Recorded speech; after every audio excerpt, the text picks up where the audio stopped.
That's the end of it. Maybe I'll tell him he's a wacko. Bob's got- See, I don't know who it is. I think he's in Paul's district, but I think I it was, think he must have sent, well, he did send it to just all $1 of us. million Here's bucks a he wanted. list.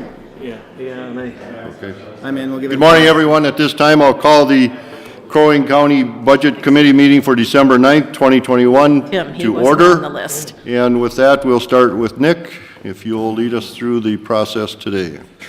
Good morning, Mr. Chair, Commissioners. We're going to pull up the presentation here. Assuming this thing will allow me to go.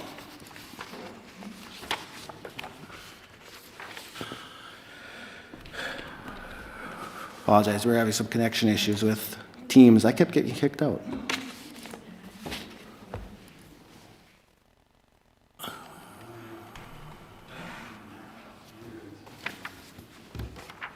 All right, now hopefully I stay connected as we go through this.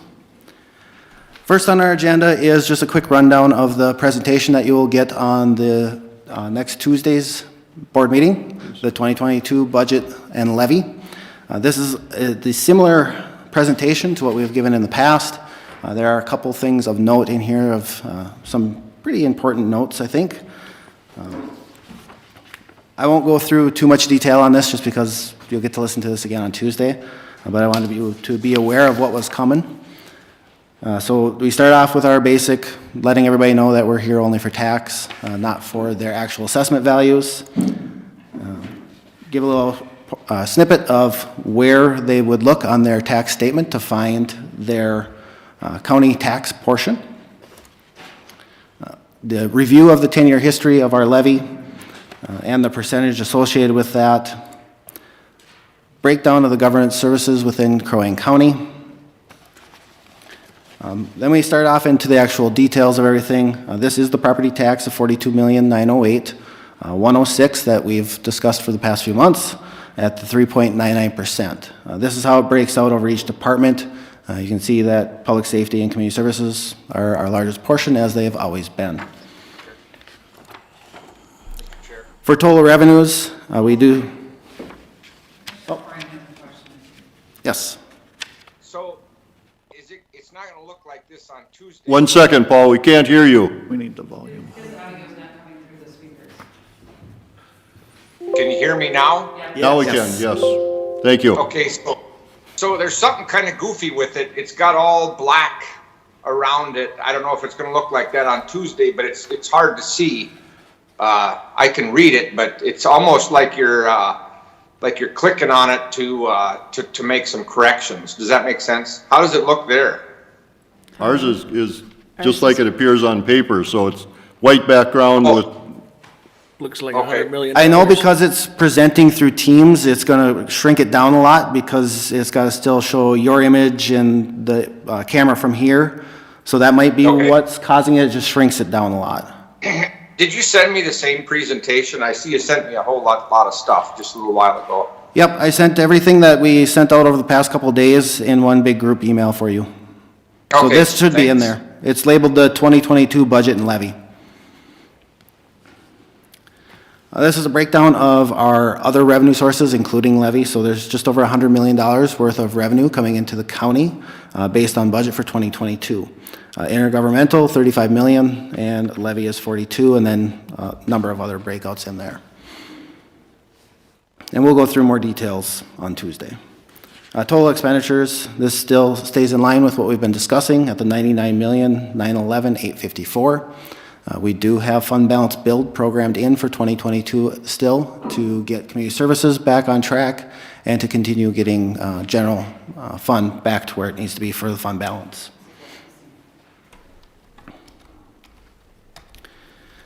This is our normal breakout of expenditures, non-levy revenues, and property tax levy, and the fund balance change associated with that. You do notice that in land services, there is a $905,000 fund balance usage.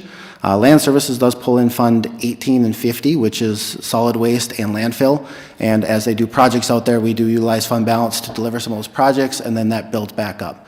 So that's within normal reason or normal historical activities.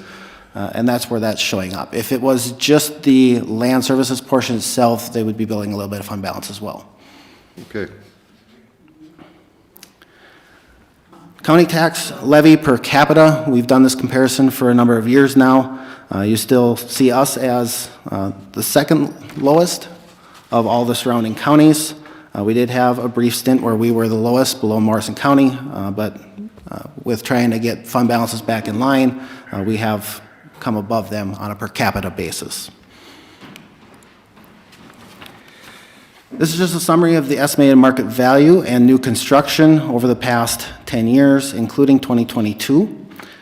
This becomes a little bit of an important piece as we get into the next couple of slides here, because that new construction piece actually greatly helps lower the tax burden effectively on a parcel. They will actually, in many cases, see a potential reduction if you look at just the average value of a home in their actual tax burden from the county.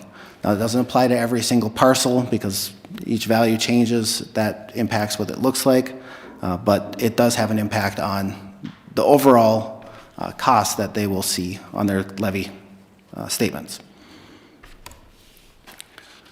So this is where we see that. With no change in value from 21 to 22, a property or average market value property of $386,200 for Cross Lake seasonal would actually see a decrease of $56 from the prior year based on the 3.99% levy. Jumping to a Baxter commercial, if the average market value remains at $1.0818 million, they will see a reduction of $286. Brainerd residential homestead property, average market value remaining at $129.8, will see a decrease of $17. If we look at the actual calculated market values for these homes, based on that average again, for each area, it does change for Cross Lake seasonal. It's now a decrease of $61 over 21 statement.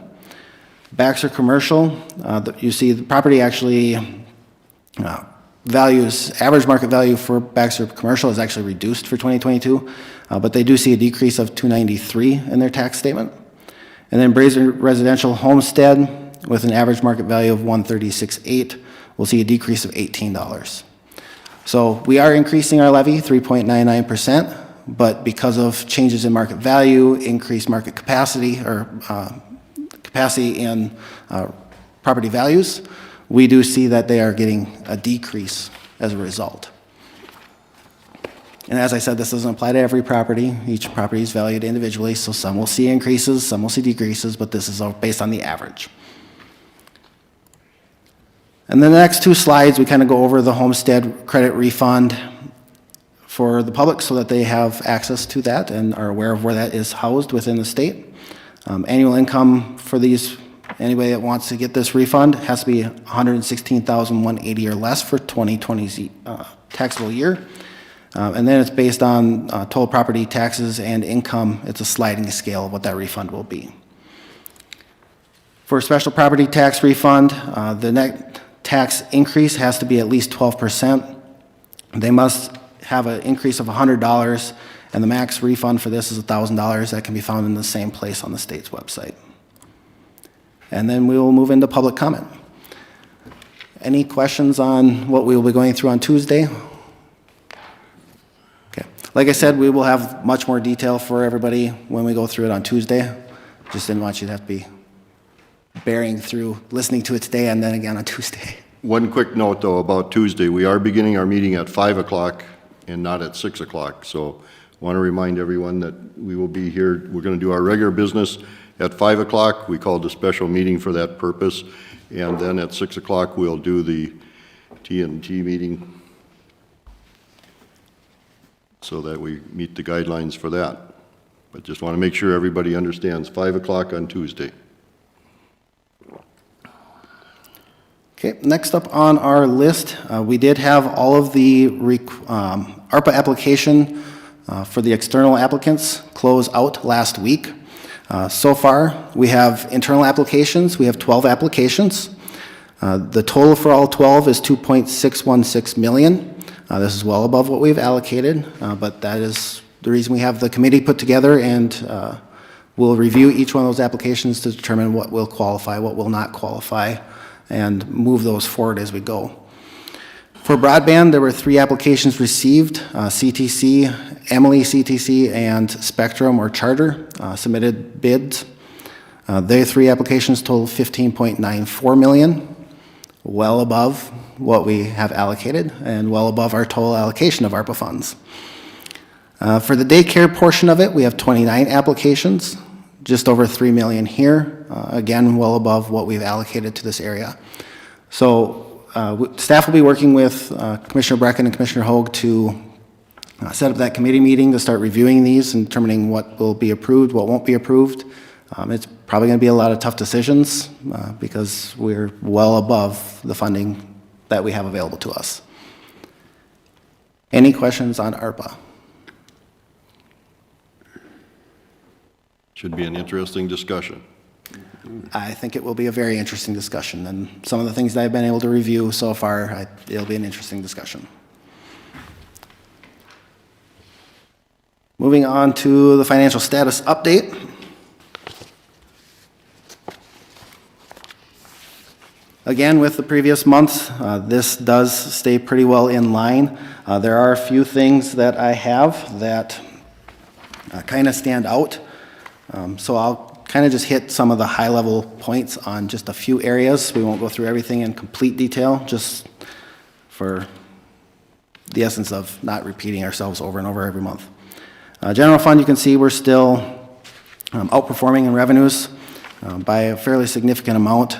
This still is due to the tax portion side of that settlement in January, as well as increases in license and permits, as well as a number of other areas. Expense side, we still maintain below our budgeted expectations.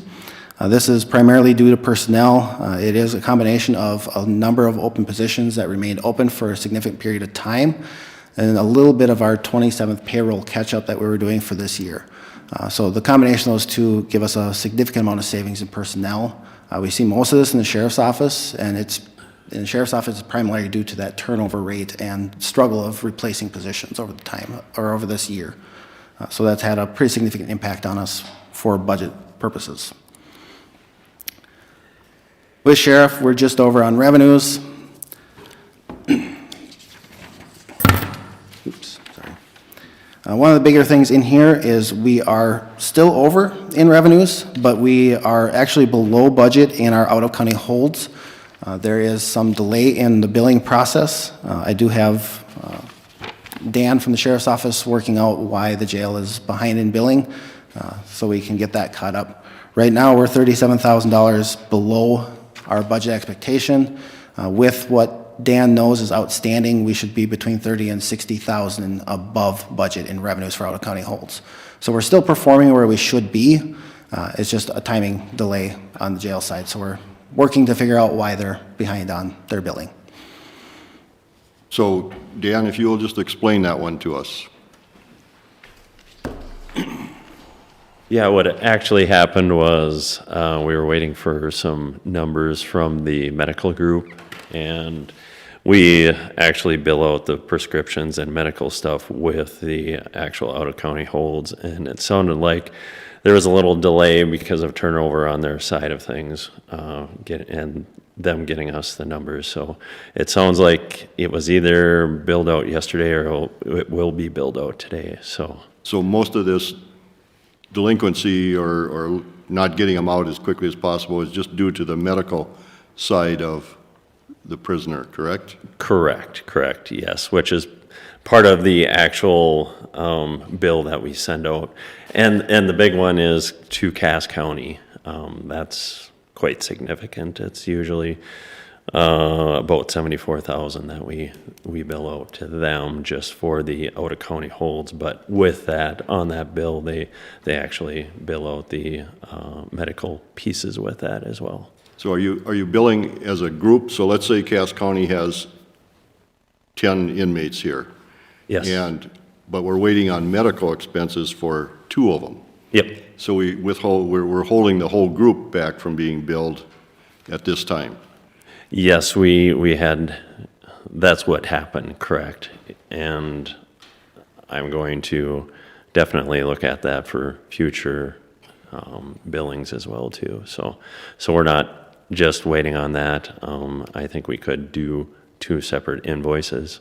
So that'll be a fix I think we'll do in the future. I would encourage that because Yep. I've dealt with medical bills before and they're terribly delay. late in sending us Yep. information, and to hold up an entire billing Yep, for I agree. numerous inmates wouldn't Yeah. be good for our cash flow and Oh, definitely. Yep. No, I agree with you. And budget, so, okay. All right. I'm assuming you're going to take care of that, Dan? Yes. Thank you. It's on the list of follow-ups. I already wrote that one down. Okay. Billing separate. On the expense side, we do see us still continuing to be below budget. Like I said, this is primarily due to that personnel services side. There's 1.1 million in reduced expenses through this point in the year.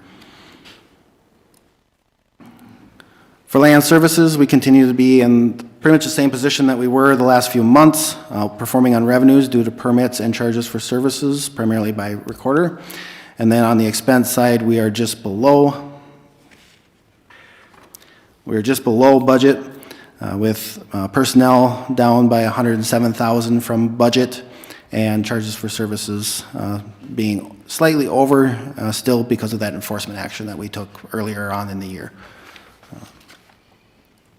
On the governance services side, you do see that the revenues are well above expectations at this point. That is due to primarily due to the attorney's office with the reimbursable expenses they have there. We also have reimbursable expenses we get from the city of Brainerd that we don't budget for, as we don't know what the expectation is from year to year on what that is. So that helps artificially inflate this a little bit, but we don't have a good method to estimate what that revenue source will be, because they're just reimbursing us for the expenses that we're incurring. As we go forward, though, we'll have sort of a historical picture of what's transpired Potentially, there. Will we not be able to put a placeholder, at least in the budget process? Potentially, and we will definitely look at that as we progress. I think we're at 2 or 3 years now with this history, so we might be at a point where we can start looking at that. But it's been a little bit of a challenge because the expenses were inflated in the beginning, and then we've seen some reductions. So we will definitely be monitoring and try and update budget to accommodate that. Well, we should be careful, but I think that, putting a placeholder in there at least would acknowledge the Yep. fact that we're receiving some of these funds. Yep. So on the expense side, we are slightly over budget, and the government services side, this is just a timing piece with the appropriations. They are budgeted for December. They did go at the end of this month. So they're hitting us in November ahead of our budgeted line item. By December, this will balance right back out.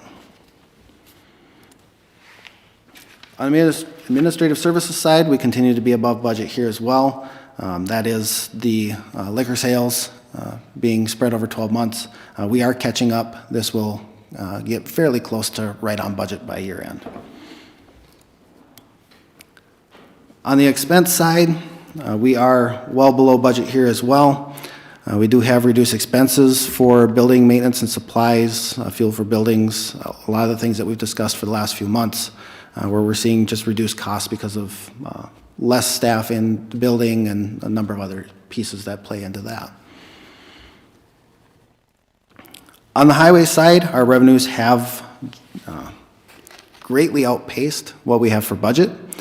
Some of this is due to state aid revenue is above budget. We did get some state park and bridge funds that were unbudgeted, so we did see an expense offsetting that. We also have received the CRSSA money from the state, which is actually federal funds, so it shows up in our federal line item, but that additional funding has boosted this revenue source up as well. And then local option sales tax continues, as we've talked for years, continues to outpace. So all good things on that side. On the expense side, one of the big things to note here is our reimbursable local partner costs impact this being over budget. There are offsetting revenues on the highway side to pay for those portions. Some of that is billed after the fact, and some of it has some payment terms that come along with that, so it doesn't always correlate revenue offsetting expenses 100% every year, but we do get reimbursed for those expenses.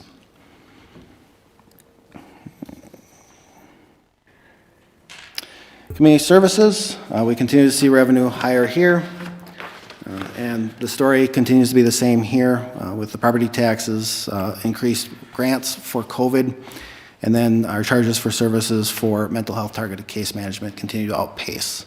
That continues to drive our revenue higher than what we've had budgeted for the year. On the expense side, we remain well under budget. This continues to be public aid assistance. We are under budget by $2.3 million as of the end of November.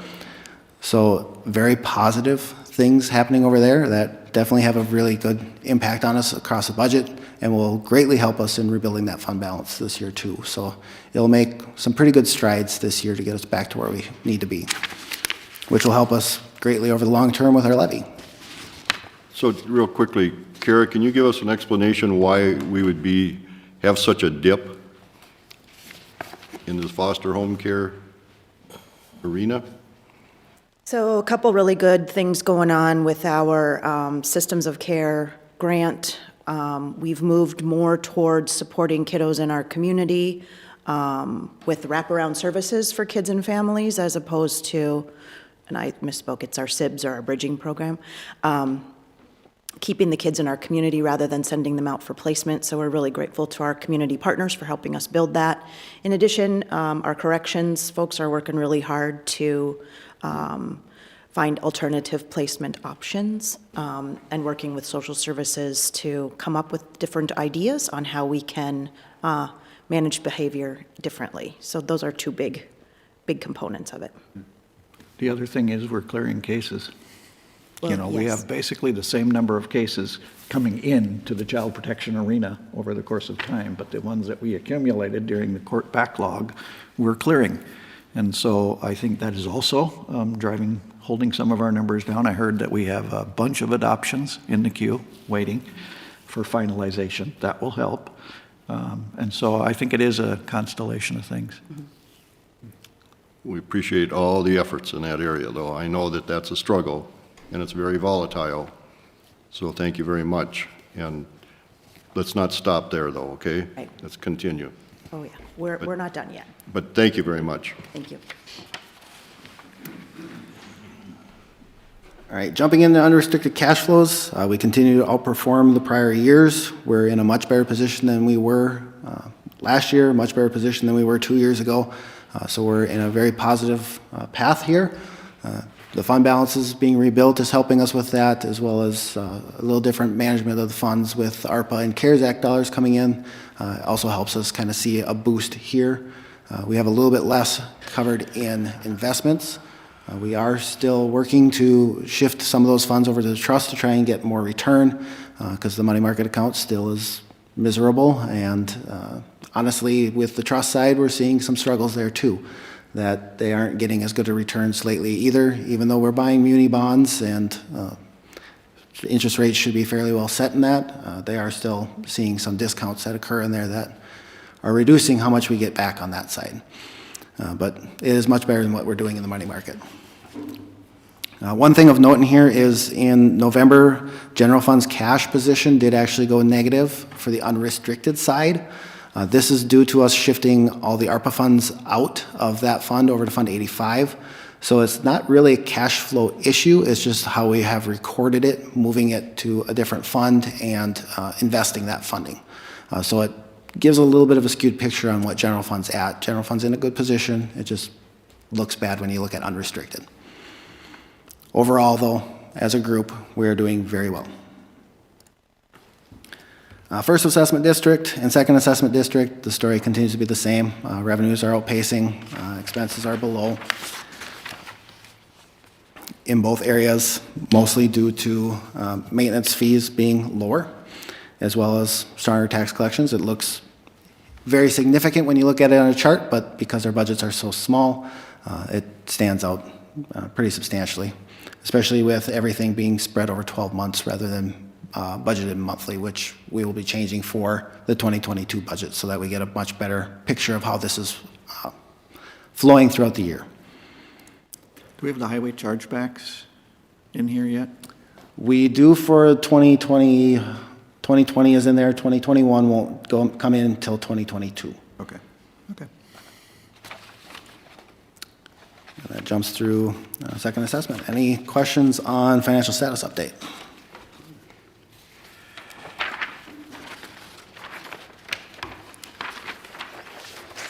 All right, within additional business, I do have a few items that came up after the fact that I want to bring to your attention. One of those is the Lake Improvement Districts. Last year, you updated the policy to put the control of finances back into the LID's hands so that they were managing their own funds and were in control of that aspect of it and monitoring it under their own policies and guidelines. We still have 4 that have not completed this process. We did just get Round Lake's EFT information yesterday, so they will be closing out. So now we're down to 3. Ruth Lake, they do have the vendor paperwork. We're still waiting on them to complete that. So as soon as they get that complete, we'll roll theirs over. That puts us down to 2. CB Lake, they're still working on trying to find a bank. And Sibley, we were working to contact multiple times. Did finally get a hold of him actually yesterday and working to try and get them to start that process. They felt it was on a hold because of the challenges of having a separate bank account from their words. But I kind of pointed out that we've had everybody transition besides them and one other at this point. So there are probably a little bit of challenges in figuring out the process of getting everything set up. But they do have resources out there. The other LIDs have offered their assistance to kind of guide them as well. So we'll continue to work with them to get them completed. My goal is to have all the cash out of here by the end of the year. I think CB and Sibley will probably still be here at the end of this year. But as long as we're making progress, I think we're in a good position to get them off, hopefully in January at the latest. So what do you see as the biggest obstacle for those 2, CB and Round, or Sibley, I'm sorry, to accomplish this? A lot of it is the confusion of, because they are quasi-government, of how do you do the nonprofit status and be tax exempt when you're quasi-government. So you're not a nonprofit, but you're not for-profit, and that's been kind of a challenge for them. That's why Lake Osawatomie has actually offered their assistance to kind of guide everybody, because they've gone through it, and they seem to be a little more sophisticated of a group in how they operate their particular lid. So they've been able to offer some assistance, and so far everybody that has reached out to them has gotten a lot of help from them in getting this done.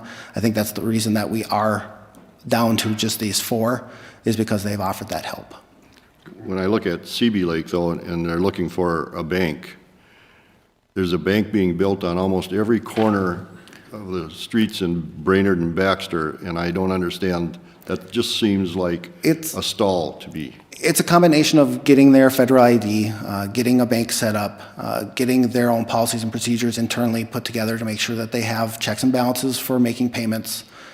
So they aren't, and that was one of the biggest concerns that everybody brought up in the very beginning is, well, we have no checks and balances then to make the checks, and you guys are our check and balance, which we pointed out that as a county, we don't have any authority to be their check and balance. And when we did try to be that, many times we got a reply back with, we signed off on this, pay it. So this is just it's a longer process for some of the boards. They are mostly volunteer, many are snowbirds, so they have some troubles with working together and getting this accomplished when not everybody's together in one room to get it done. So CB did come to us on Monday in person to kind of talk through some of the stuff, so they are making progress. And I'm going to say this, and it's going to sound really bad, but in this, what we just went through with COVID and everyone having to ramp up to use Zoom and whatever other platform to communicate, snowbirds no longer have the excuse that they can't communicate. We have Commissioner Coring sitting in Florida today, and he's communicating with us. That is not an acceptable excuse in my view at this point. So if that's what continues to be the rationale, then I think they're stalling, and that would be where my position on that. So, but thank you for the explanation. Yep.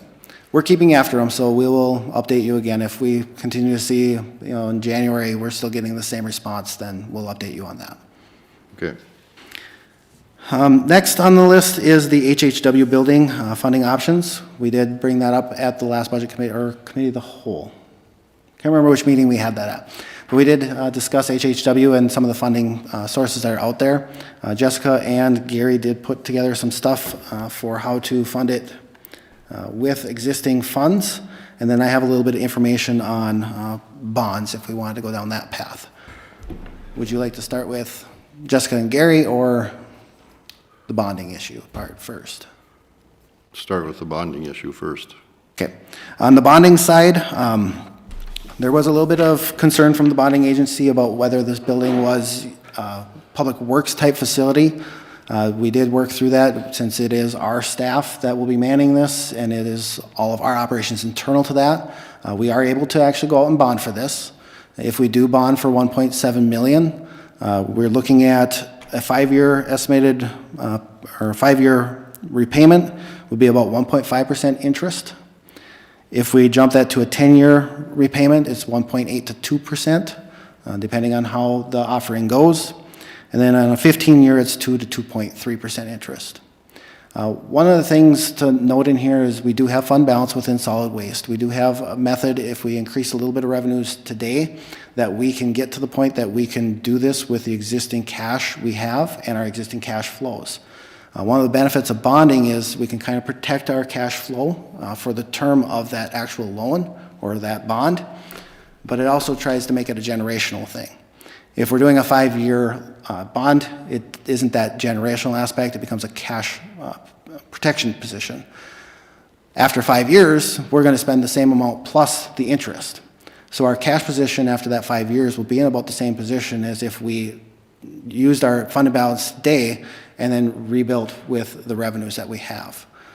Ultimately, you have to have enough revenues coming in and enough fund balance to pay the debt. So bonding is an option.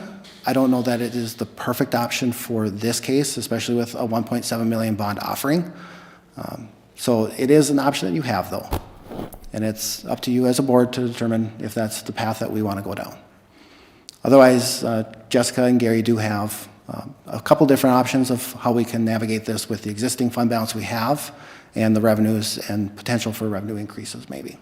And I think it would be good to hear those options at this point. Mm-hmm.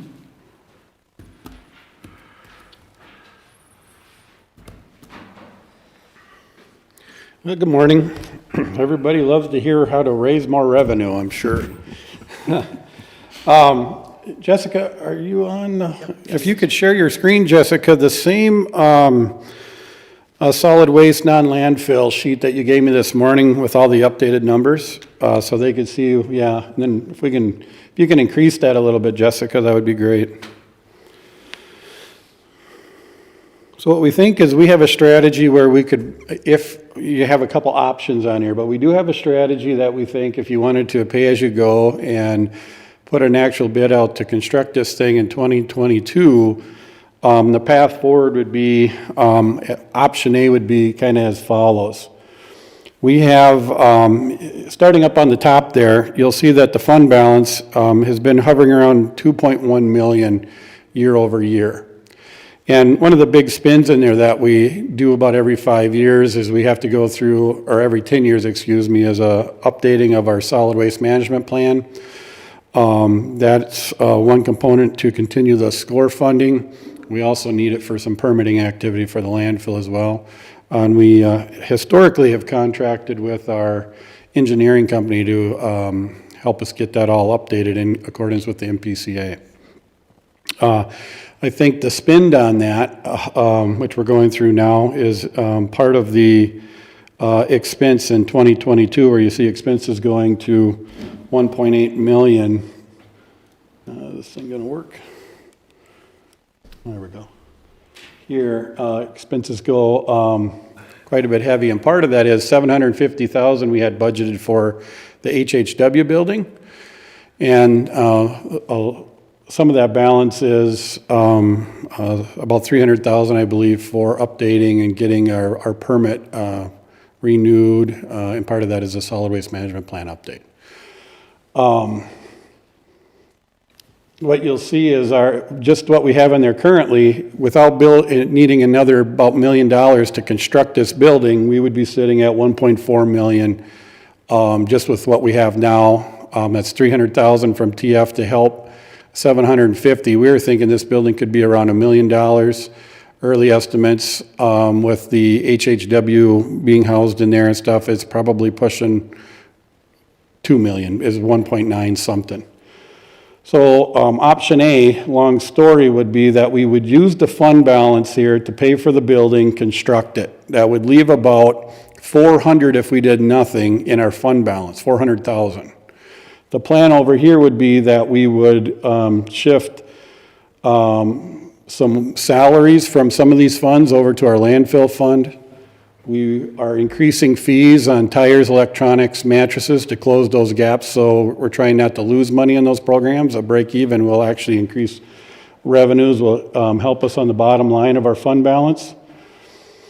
And one of the options to quickly rebuild this would be if you wanted to increase the solid waste assessment $5 or $10 over the course of 3, 4, 5 years, would put you right back to a very healthy fund balance real quickly. When you said move some salaries over, Yes. what are you, explain that? Sure. So currently, myself, Ryan, our supervisor out at the landfill, our business manager, and there's a few others, portions of our salary are allocated to this fund. And so what we were looking at is how much really should be allocated, and moving some of that from solid waste over to some landfill funds. We still aren't proposing to move it back onto levy, just shifting where it would be expensed out, so that this fund would be, a little more healthy. So that would be kind of a real quick snapshot of fund option A. You still have the options of if you wanted us to go for a grant. Oh, go ahead, Commissioner Coring. Did you have something? How much would those, what kind of money are you talking for those salaries? Is it on here? 93,000? I think the salaries were 40,000 of that 93,000. Oh, 43, okay, yeah. 40. Okay, thanks. So that would be an option. I have some clarity here on the coupon program from last time. There was some kind of discussion. There's the actual numbers. 2021, we had 4,157 people redeem a $10 coupon out there. That cost us almost 40,000. You can see that it cost us over 30,000 for print and mailing. Most of that's in the mailing. That expense we've projected to be up a little bit because I think postage went up, 4 cents. But when you send out, these huge mass mailings, that adds up real quick. So one of your options too is that's 70,000 plus a year for a coupon program, if you wanted to continue that. And then there's still the options of if you want us to go for grants through the MPCA and try to get some matching grants, and go that option. Of course, we can't construct, they won't reimburse us once the construction is done. That's the only caveat there. It would be 2023 at the earliest we would be looking at building the building. Gary? Coring, go ahead. Yeah, Gary, can you just go through, you got, to me, the options kind of melded together. Can you just say, option A is this, option B is this, and then when you go from one to the next, just say what it is, because I guess I don't understand what the options are yet. Oh, sure. So option A is what? Option A that we would propose is using existing fund balance to go ahead and fund the building, with looking at, over in these left-hand boxes, shifting some salary, raising some fees to help revenues to replenish those fund balances sooner than just holding at the 400,000 that it would be at if we did nothing. That'd be So with option A, you're saying that you think we can do it without raising the solid waste fee or without doing anything, this option A is that, correct? That is correct. I hate to say it, but I would encourage maybe the $5 increase, because that will take a 7 or 8 year replenish down to a 3 or 4 year, and we would be in really good shape. But that's not an option A. No, that's just kind of if you want to do that or not, you know. Okay, It so could be then in what's any- option B? So option B would be, I believe, Nick, we would be able to bond, if I heard that Oh. just a little bit. Oh, okay. Yeah, so we So could, there's only two options, A and B, and B is bonding, correct? correct, or C is to go ahead and apply for the state grants and see if we're awarded anything through the year of 2022 and do a match with those monies if we're awarded. So you kind of have those But three options. But that option, we really couldn't move forward in the spring. We can't start the project until we receive the grant, correct? That is correct. Yeah, okay. I would go with option A for my vote, and I don't like it, but I would raise the solid waste fee $5, and then I would hope that I know things never ever go down, but I hope that we would review it after we've paid this money back and see if we could lower it back down. I mean, 5 years down, or I don't know how many years it would take. But I would go with option A personally with my vote, and then raise the $5 on the solid waste fee. Commissioner Hoag, you're in the same position? Yeah, I think, maybe some sort of combination of A and B, but we discussed this, of course, at last week's Solid Waste Committee meeting. To raise that, when's the last time that solid waste assessment's been raised? Was it back in the 90s? It was in the last time it was ever changed, it actually was reduced down to $15. Yes, the last change was a reduction. Okay, and I believe we discussed some of the surrounding counties at the number they set at, and we're so attractive at that landfill that we're creating problems bringing out of county garbage in, their trash. And we heard that the PCA is going to be potentially changing some of the regulations and rules. So we know that there's probably going to be some money spent to bring us up to the level that's going to, satisfy the PCA along with this building. So I just think it's time to make that increase. I don't know exactly how much at this point, but, 5, of course, would be probably minimum. But to look at those options of what $5 and maybe $10 would do, and in terms of paying this building down, as well as then generating enough to, some of those options that we looked at as far as the PCA's requirements are quite spendy as well.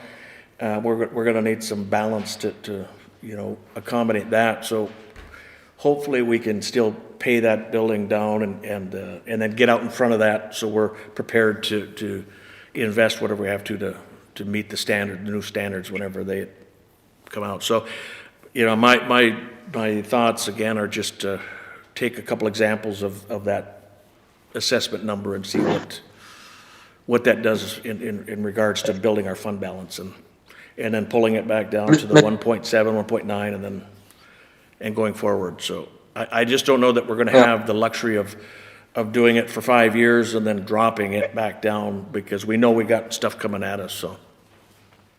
Yeah. So now I'm Yeah, confused. so Mr. Chair, can I ask a couple questions? Go ahead. So Gary, how long I know we're just going into cell 5, I believe. So how long before we're going to need a lot of money when we go to build another cell? How far down the road is that, just approximately, do you know? Yeah, we're with the current volumes, we're back to kind of pre-recession, Great Recession volumes. We believe we got 4 to 5 years in cell 5. We already have cell 6 excavated, ready for liner when that time comes. So we're sitting pretty good with our landfill, and all of that money we do plan in Fund 50. This is Fund 18, So that's a different set of accounts for the actual cells themselves. Gary, I thought at the solid waste committee, so you kind of presented us, if it was $5 on the solid waste or $10, what does it generate? Didn't you have? I thought you had that, or is that on here? Yeah, it's right here in this little kind of orange box. So Okay. we pulled every property that has it currently. It would actually generate 197. Currently is how many properties would get that $5 increase. So you could say 200,000 to make it easy, or almost 400,000 if you went to $10. So if you just kind of think back to the fund balance, we would use another $1 million this year to build this building, roughly. We're thinking that would leave us about 400,000, but if you raised $5, we do some fee increases, we think at the end of 2022, we'd probably be sitting at 600,000-700,000 if we had the additional revenues, and that's pretty, there's not a lot of risk here that we wouldn't be able to continue, and after 2022, we'd really be starting to look really healthy again. So Tim said that the solid waste fee was actually reduced. So what was it reduced from? Does anybody remember that? I think it was 40 or 45. That 50. much? Yep. Then I think the surrounding counties, a good chunk of them are at 50. I can just speak for Cass there, it's $68. Oh my. So, Commissioners? go ahead. I have notes from Doug before he left. From 1991 to 1993, the solid waste assessment was $20, and then in 1993, we reduced it to the $15. Yeah, before that it was up. Could have been higher before that even, yeah. So this is a long time that it's been 15, and even before that it was only 20, so it's. So Commissioner Well, Hauser, I heard you okay. say that you were in favor of option A and B, and so, or a combination of the two. So can you break that down to what you're seeing? Well, this is the first we've seen of option A, I guess, but with some of the salaries and stuff moving, but that's not a huge number. So I think the bulk of this would have to come from the increase in the, again, I'm not opposed to moving around some salaries and increasing some of the costs, as we need to get it at least to a break-even point for some of these items. That's where we're kind of shooting ourselves in the foot by keeping them so cheap, because it's just too low of a cost. So it'd be a small amount of A, but majority of it in the B option as far as the. B, I want to remind you, is the bonding. No, that was C, wasn't it? No, B was bonding, C is if we okay. wanted to do Well, I grant. think it would be in the solid waste assessment number, Okay, and then with a little bit of adjusting of rates and salaries. in fees, okay. So you're looking more at A and C. Yeah. I'm Combination sorry, of those two. I thought C was the bonding, so. But right, that's, and then to kind of just see how that spreads out over the next 4 or 5 years, just to make sure we're not cutting ourselves too short for some of the other mandates that probably are coming at us from the state. Sure. Commissioner Corey, go ahead. Yeah, I think we got to kind of nail down an answer today, because I think we got to make the decision pretty quick. I mean, don't we have to make the decision on next Tuesday if we're going to raise the solid waste fee? Mr. Chair, we're going to need to do that research to figure out how and when that can be done. And we would need to do that very quickly, because it is possible that we can't do it until the next December, but I think it's awfully short. The fee, if you want to just talk about your fee changes of stuff, tires, TVs, that kind of thing, Yeah. that's part of the fee schedule and I think can be done. Right. The assessment, I think, had to be certified by November 30th. And I think there's notices, and so I think you have to I agree. I don't think we can get that done for 2022, but there is money in the budget. Solid waste fee we can't get done? I don't think we can get it done for 22, but we will look, But it's a special assessment, and special assessments have a different deadline. right? We'll look and see what that process is. If you guys give us the green light, here's where I think we go next. We have money set aside in the budget, and that is adequate, I think, to do the design work for this. And so that's one thing that we would need to ripen is what's the actual cost of this thing? Because right now it's very estimated. We need some design work, but you got money in the budget to do that. The solid waste assessment, what's the process necessary to move that? How fast can it be done? Well, we have to do that. I think we could move this forward. If you guys tell us that you're interested in doing this in 2022, then we can ripen it further. I've heard from 2 of you about how to finance it. I would be interested in hearing from the other 3 about whether you want to move it forward in 22 and if you like the financing options out of fund balance that we're talking about. I think the 5-year or $5 increase in the assessment would probably get you about a 5-year payback. It's $200,000 a year. You're building $1 million back. Do the math, 5 years. And so at $10, it'd get you there in 2.5. And so, you know, those are the kinds of things I just need some direction on, and then we can run with it from there. Mr. Chair? Yes, go ahead. Yeah, if I can just weigh in again one more time. You know what, I'm glad we talked about the bonding part, but I still think that the board has the philosophy as pay as you go. And without borrowing money, I think it's just a good policy to have for the citizens of Crow Wing County. With the discussions that, you know, I don't like to raise anything. I mean, I go back to the sales tax, and I'll admit, I hate to admit I'm wrong, but that sales tax has really, I've seen the fruits of that down in my area.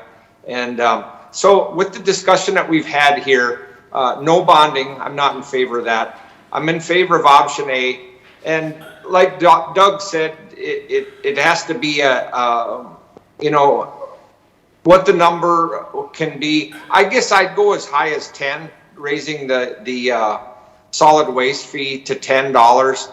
You know, reserving the right to say that I don't like it, but I still think that creating this facility out there so that I'm actually kind of excited about it, because if somebody can go out there and the numbers of people that are starting to bring their hazardous household waste out there, the numbers are cucamongus. And I think it's just great that it's a one-stop shop. Load everything up on the truck and come up there. And I think this is, you know, we want to talk about customer service. I think this is customer service, and this facility you know, is something that I think is good for the citizens. So I think another $10 for them to pay for that, I think that's okay. So I want to go with option A. That's my vote, and then I would go up to $10 on the solid waste fee, depending on what the rest of the county board wants. But I would go to 10. Thanks. Just a note, Commissioner Coring, in my accounting classes and math classes, I never heard the term cucamongus. So I'm not sure what the definition of that is, but if you'll provide that at some point, I would appreciate it. It's big, extra big. I also would agree with Commissioner Coring and Commissioner Hoag that option A, and we raise that by the $10 fee up to the $25. Is that what it would be then? We're at 15, we'd go to 25. That would be my position also in the direction that I'd like to see your department move. I would support that also. Well, I'm absolutely against bonding. We've been a very conservative board. We've adopted, when I was elected, the theory that we would be a pay-as-you-go county. We finally got those buildings paid off. I want to continue that way, so A is the only option that fits. You have your direction. I think we have what we need. I think we got it. Thank you. Thank you. Could I ask one more question? Are we still going to do the $10 coupon? I didn't hear that. I didn't hear Commissioner Coring anybody wanted to stop doing that. No, I know it, but I mean, really, if somebody utilizes that $10 coupon, they're actually back to $15 for their solid waste fee. So, I just think that the coupon thing, what I want to happen is I want to encourage people, rather than going down some lonely dirt road and dumping off their mattress and their old stove, I'd rather have them have that $10 coupon and say, I might as well bring it out to the landfill. So I think it's an encouragement. So yeah, I'm not in favor of getting rid of that either. And I think it builds a relationship between the public and the landfill, so I think that even though it's a cost item, it's still a good deal to have available to people, so, very good, thank you. And Tim, will you, somebody will be getting back to us as far as that, the timing of that increase, and then maybe Yeah, we're going to look into it right now. a bit of a chart or something that shows if we do move forward in 2022, what that means, of how it affects the balance of that account. So, Absolutely. perfect. All right, one other item that wasn't on the one I sent out to you, the elevator over in Land Services. Last time we did discuss that. We do have a budget amendment put together for that now. It is actually $7,000 less than what was presented to you at the last Budget Committee meeting. So just looking for direction on if you would like that to go to consent and be included, or if there needs to be further discussion on it. Consent. Personally, I think it should go on consent. I think that it came in at less than what we were told to initially. I think that was supported by the board at that time, so I would like to see it on consent. Unless there's an objection, let's put it on consent. Consent. That is where it will go. And that's everything I have for you today, unless you have any questions for me. Any questions for Nick or any of our audience members who graciously showed up to expose themselves to us? I do have one more question. I think I asked this before. I think I asked it to Nick. What about the, I know that some of the funeral homes that at one time, they were generating, or a couple might have been generating a big bill because the death certificates weren't getting billed out right away. Did that ever get taken care of? I believe so. From my recollection, yeah, that was worked on by Jessica, and I don't remember who else dug into it, but as far as I Commissioner aware, it's Coring? taken care of. I had checked into that, and the invoicing is, let me find it. It's done monthly so that they don't end up with that long, kind of dragged-on process. And as of November 1st, everybody was up to date and current of where they needed to be. Yeah, because I think for a while there, the invoicing wasn't happening Right. for some reason, and okay, The but that's all recording, the cleared up. recording Thanks, team has Deb. taken that part on, and now they're doing it on a monthly basis. Oh, great. Thank you. Opioid litigation is ready for action, so I'll update you on Friday and give you more background on it, but it'll be in your board packet for next Tuesday. And during the AMC conference that was held this week, we voted Commissioner Galswick from neighboring Cass County into the second vice president position. He did an excellent job of speaking. It's interesting because normally when somebody's nominated, they bring this troop of people up there to support them in their 10 minutes they get to tell you how great they are. And Neil brought no one up there and stood and did an excellent speech, I thought. I'm not sure what the other attendees thought, but presented extremely well. And I think we never know what the vote was, but I'm guessing it was pretty substantial in his favor. So we can be proud to have somebody from our area on that executive board for AMC. Former Crow Wing County employee, Yep. now the president of AMC. And he referenced that during his speech also, so. Other than that, if there's nothing else, Oh, you know what? One more thing, Steve. Paul, do you So- ever not have one more thing? Yeah, I know I sound like Lieutenant Columbo, but you did change the time. I never got an email on that, so I just wrote that down. So instead of 6 o'clock, we're starting our official meeting at 5 o'clock, correct? Right, Therese sent out the notices for that, it should be in your email. Okay, I guess I just looked at it and let me just look again here, quick. Okay, yeah, I guess I did get it. Sorry Okay. about that. Thank you. Very good. We'll see you on Tuesday then. Yep, bye. All right, thank you everyone for coming today. And with that, we're adjourned. Thank you.